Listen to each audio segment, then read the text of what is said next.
Assalamualaikum warahmatullahi wabarakatuh. Perkenalkan, nama saya Mukmin Haruda. Saya di sini akan sedikit menjelaskan tentang etika dalam bermasyarakat. Sebelum ke dalam materi, saya akan menjelaskan latar belakang etika. Istilah etika berasal dari bahasa Yunani kuno. Bentuk tunggal dari etika adalah ethos, sedangkan bentuk jamaknya yaitu eta. Ethos mempunyai banyak arti, yaitu tempat tinggal yang biasa, padang rumput, kandang, kebiasaan, atau adat, akhlak, watak, perasaan, sikap, dan cara berpikir. Sedangkan arti eta yaitu adalah kebiasaan. Firasat etika adalah salah satu cabang firasat yang mengkaji tentang hakikat baik buruk tingkah laku manusia. Oleh karena itu, etika diartikan filsafat tingkah laku, atau lebih tepatnya yang membahas atau mempelajari perbuatan baik atau perbuatan buruk manusia sejauh yang dapat dipahami oleh pikiran manusia. Etika berupa aturan-aturan, misalnya etika pergaulan, yaitu aturan bagaimana bergaul dengan baik. Kode etik guru, kode etik dokter, kode etik dosen, dan lain sebagainya. Tujuan untuk mempelajari etika ini adalah untuk membuat konsep yang sama mengenai penilaian baik dan buruk bagi semua manusia dalam ruang dan waktu tertentu. Etika ada dua macam, yaitu etika deontologi dan etika teologi. Etika deontologi menekankan manusia untuk bertindak secara baik. Suatu tindakan itu baik bukan dinilai dan dibenarkan berdasarkan akibat atau tujuan pada dirinya sendiri. Tindakan itu bernilai moral karena tindakan itu dilaksanakan berdasarkan kewajiban yang memang harus dilaksanakan terlepas dari tujuan atau tindakan itu sendiri. Etika deontologi sangat menekankan motivasi, kemajuan baik watak maupun sifat. Kemajuan baik harus dinilai baik pada dirinya sendiri terlepas dari apapun juga. Maka dalam etologi ini menilai seluruh tindakan kemampuan baik harus selalu dinilai pertama dan menjadi kondisi dari segalanya. Teologi mengukur baik buruknya suatu tindakan berdasarkan tujuan akan dicapai dengan tindakan itu, atau berdasarkan akibat yang ditimbulkan oleh tindakan itu. Suatu tindakan dinilai baik kalau bertujuan mencapai sesuatu yang baik, atau kalau akibat yang ditimbulkan baik dan berguna. Teleologi lebih situasional karena tujuan dan akibat suatu tindakan bisa sangat tergantung pada situasi khusus tertentu. Ada beberapa macam etika, yaitu etika secara umum. Etika secara umum dapat dibagi menjadi etika umum yang berisi prinsip serta moral dasar, dan etika khusus atau etika terapan yang berlaku khusus. Etika atau tata krama merupakan kebiasaan yang benar dalam pergaulan. Kunci utama penerapan etika adalah memperlihatkan sikap penuh sopan santun, penuh tanggung jawab, dan rasa hormat terhadap keberadaan orang lain di sekitar kita. Yang berlaku pada lingkungan tempat kita berada. Sebagai makhluk sosial, kita dapat dipungkiri manusia tidak bisa lepas dari manusia yang lain, yang berarti manusia itu yaitu mempunyai sifat manusia sosial. Artinya, ia mutlak membutuhkan orang lain dalam kehidupannya. Disinilah manusia itu berperan dalam kehidupan sosial. Dalam melakukan hubungan sosial, masyarakat diperlukan etika sebagai pedoman hidup dan kebiasaan manusia, baik untuk dianut dan diwariskan dari satu generasi ke generasi selanjutnya. Fakta tersebut menguatkan anggapan bahwa masyarakat Indonesia dikenal sebagai masyarakat sosial, masyarakat yang berbudaya dan memiliki etika luhur dalam kehidupan bersosial dan bermasyarakat. Maka dari itu, pemahaman akan etika dalam kehidupan bertetangga dan bermasyarakat sangat penting untuk dalam mengimplementasikan dalam kehidupan sehari-hari di masyarakat. Pengertian etika dalam kehidupan bertetangga dan bermasyarakat. 1. Peran etika dalam bermasyarakat. Sebagai suatu ilmu, dapat dijadikan sebagai himpunan dari teori-teori moral yang juga dapat dipraktekkan dalam pergaulan hidup sehari-hari manusia itu sendiri. Bila masyarakat sudah bersedia mematuhinya, maka menjadilah norma-norma yang digariskan di dalam suatu hukum moral yang sifatnya mengikat manusia itu sendiri. Sebagai suatu teori, dapat diperkaya oleh praktek-praktek hidup dalam masyarakat itu sendiri. Makin bergejolak masyarakat itu, makin banyak ragamnya, makin banyak norma yang dapat dikembangkan.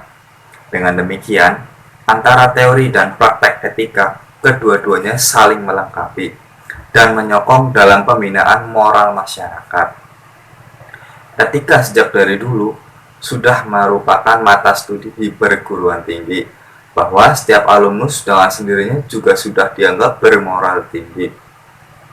Bila terjadi hal yang sebaliknya, maka alumnus yang bersangkutan dapat digolongkan manusia yang tidak berpendidik.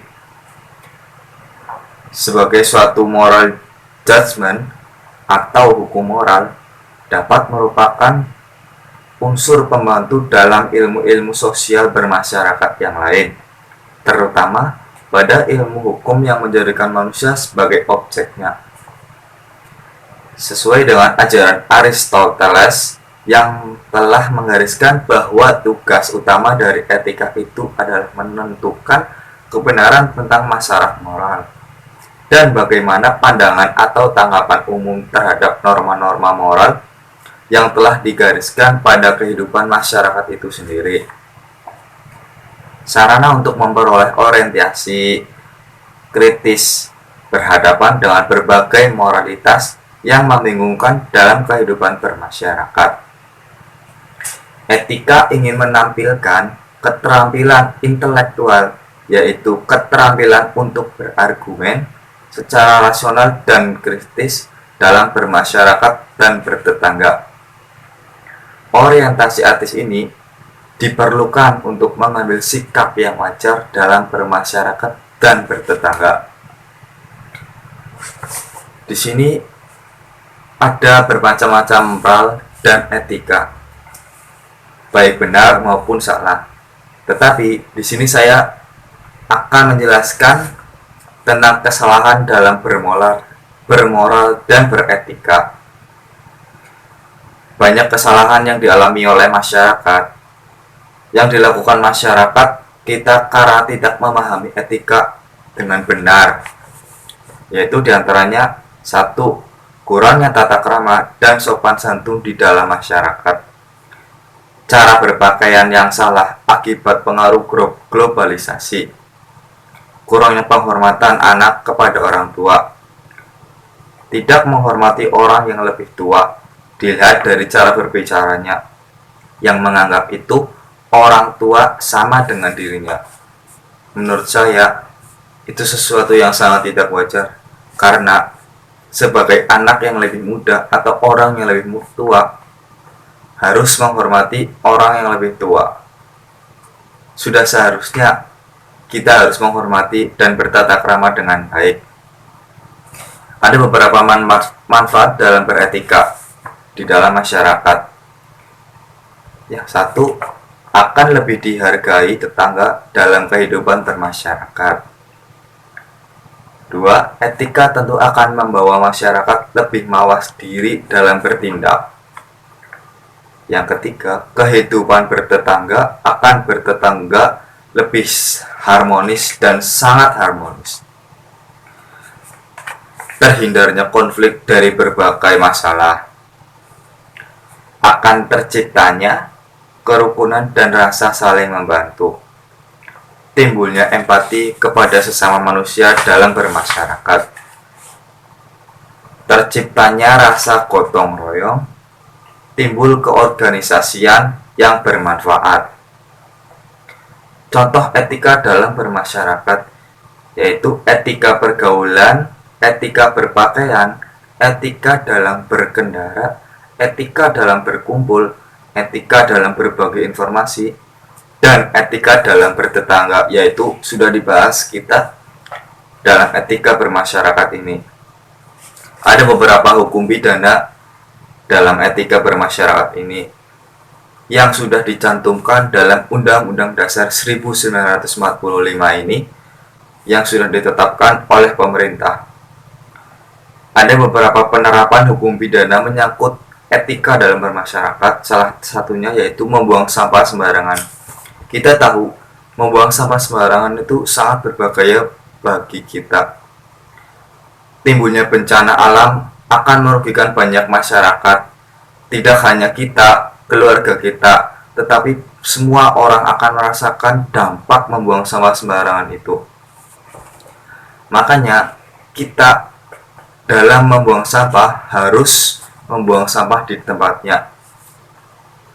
Yang kedua, merokok di tulisan atau di tanda dilarang merokok itu sudah sangat merugikan bagi semua orang. Sudah jelas bahwa di situ sudah ada larangan dilarang merokok, tetapi orang itu atau manusia itu melanggar peraturan tidak merokok. Yang ketiga, mengemudikan kendaraan bermotor berbalapan atau berbalapan di jalan. Penerapan hukum perdata menyangkut etika dalam bermasyarakat. Yang pertama adalah penerapan pencemaran nama baik. Ketika kamu melanggar aturan itu, nama baik kamu akan tercemar. Bahkan tidak ada toleransi di dalam masyarakat itu ketika kamu akan melanggar peraturan itu sendiri. Sesuai dengan ketentuan pasal yang terdapat dalam Undang-Undang Dasar 1945 atau peraturan pemerintah yang memang sudah ditetapkan.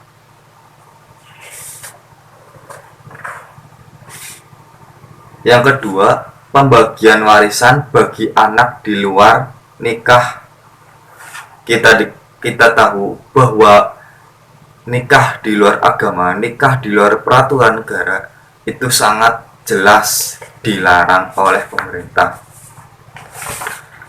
Ya mungkin etika dalam bermasyarakat itu cukup untuk saya bahas sampai sekian. Di sini saya akan membahas tentang bangga atau tidaknya saya menjadi bangsa Indonesia. Menurut saya, menjadi bangsa Indonesia itu sangat bangga. Tetapi di luar itu, bangga atau tidaknya, pasti ada hal yang saya membuat tidak bangga menjadi bangsa Indonesia. Salah satunya yaitu dalam penerapan hukum. Pemerintah telah menetapkan hukum yang tajam ke bawah, tetapi tumpul ke atas. Saya tidak setuju dengan itu. Istilah ini mungkin sudah lumrah di masyarakat Indonesia saat ini bahwa hukum di Indonesia timpang sebelah atau dalam tanda kutip tajam ke bawah dan tumpul ke atas. Maksud dari istilah tersebut adalah salah satu sindiran nyata bahwa keadilan di negeri ini lebih tajam menghukum masyarakat kelas menengah dibandingkan tajam kepada kelas ke atas. Coba bandingkan dengan para koruptor yang notabene adalah para pejabat kelas ekonomi atas, mulai dari tingkat anggota DPRD hingga para mantan menteri juga terjerat dalam kasus korupsi. Dalam kehidupan sehari-hari, kita sering menemui perkara-perkara kecil tapi dianggap besar dan terus dipermasalahkan, yang sebenarnya bisa diselesaikan dengan sikap kekeluargaan, namun berlangsung dengan persidangan yang tidak masuk akal. Sementara di luar masih banyak koruptor yang berkeliaran dengan tenang dan senang, dengan santainya menikmati uang rakyat yang acap kali disalahgunakan untuk hal yang bersifat pribadi. Bukannya untuk mensejahterakan rakyat, namun malah digunakan untuk hal-hal yang membuat seorang itu lupa diri akan uang itu adalah hak para rakyat. Penegak hukum sebagai pemerintah berbagai kasus di negeri ini acap kali mengingkari rasa keadilan yang menyengsarakan masyarakat. Diskriminasi hukum kerap dipertontonkan aparat penegak hukum. Yang lebih ironi, ketika anak seorang pejabat tinggi menjadi tersangka kasus kecelakaan menewaskan 2 orang tidak ditahan penyidik. Sejatinya, kasus pendekatan ini bisa diselesaikan dengan kearifan lokal yang baik atau pendekatan sosial, kultural, kekeluargaan. Kondisi hukum masih seperti ini ketika berhadapan dengan orang yang memiliki kekuasaan, baik itu kekuasaan politik maupun uang. Maka hukum menjadi tumpul ke atas dan tajam ke bawah. Tetapi ketika berhadapan dengan orang lemah yang tidak mempunyai kekuasaan dan sebagainya, hukum bisa sangat tajam. Hal ini terjadi karena proses hukum itu sendiri tidak berjalan secara otomatis, tidak terukur bagaimana proses penegak hukumnya. Seharusnya ketika ada kasus hukum, kita bisa melihat dengan cara matematis. Perbuatannya apa, bagaimana prosesnya, bagaimana proses pembuktian, bagaimana keputusannya. Kalau ini diterapkan, proses penyelesaian hukumnya pasti berjalan dengan baik. Tetapi sayangnya banyak anomali-anomali yang terjadi. Misalnya kasus pencurian, tuduhnya pencurian, tetapi anomali yang terjadi bisa saja berbeda atas kedudukan status sosial. Jika nanti kasusnya terjadi kepada yang status sosial kalangan bawah, maka proses penegak hukumnya cepat dan mudah dalam penahanan. Namun berbeda sebaliknya, jika terjadi pada orang yang status bersosialnya tinggi, yaitu berkuasa dalam masalah keuangan dan politik. Inilah yang menjadi problema dalam kasus seperti ini. Jangan sampai terulang kembali. Kejadian dalam kasus ini sangat kontroversial dan menyengsarakan masyarakat yang tentunya dipertanyakan bahwa yang manalah keadilan bagi orang kecil atau yang biasa disebut orang Jawa adalah wong cilik. Masyarakat sering tidak percaya dengan proses hukum. Nantinya masyarakat akan melihat bahwa dalam melihat proses penegak hukum ini bisa melihatnya dengan keadilan. Melihat dari perspektif hukum yang pernah dijalani, sebenarnya bila ada laporan tentang sebuah kejadian yang diduga sebagai tindak pidana, tugas polisi adalah mengumpulkan informasi atau data-data yang masuk sebanyak-banyaknya yang dapat dikategorikan sebagai alat bukti atau barang bukti, sehingga mengkonstruksikan apakah dari informasi dan data ini dapat mengonstruksikan pasal pidana yang bersangkutan. Keadilan hukum bagi kebanyakan masyarakat seperti barang mahal. Sebaliknya, barang murah bagi segelintir orang. Keadilan hukum hanya dimiliki oleh orang-orang yang bersosial statusnya tinggi. Maksudnya, tuntutan-tuntutan atau gugatan oleh seorang dari kelas atas atau kaya terhadap mereka yang berstatus rendah atau miskin akan cenderung dinilai serius sehingga dapat memperoleh reaksi, namun tidak demikian sebaliknya. kelompok atas lebih mudah mengakses keadilan, sementara kelompok marginal atau miskin sangat sulit untuk mendapatkannya. Dengan kejadian ini, saya sangat berprihatin dengan hukum pemerintahan Indonesia ini. Semoga semakin maju, semakin hari, hukum Indonesia ini semakin baik dan tidak terjadi tajam ke bawah dan tumpul ke atas. Mungkin ini yang dapat saya sampaikan. Kurang lebihnya saya mohon maaf. Billahi taufiq wal hidayah. Wassalamualaikum warahmatullahi wabarakatuh.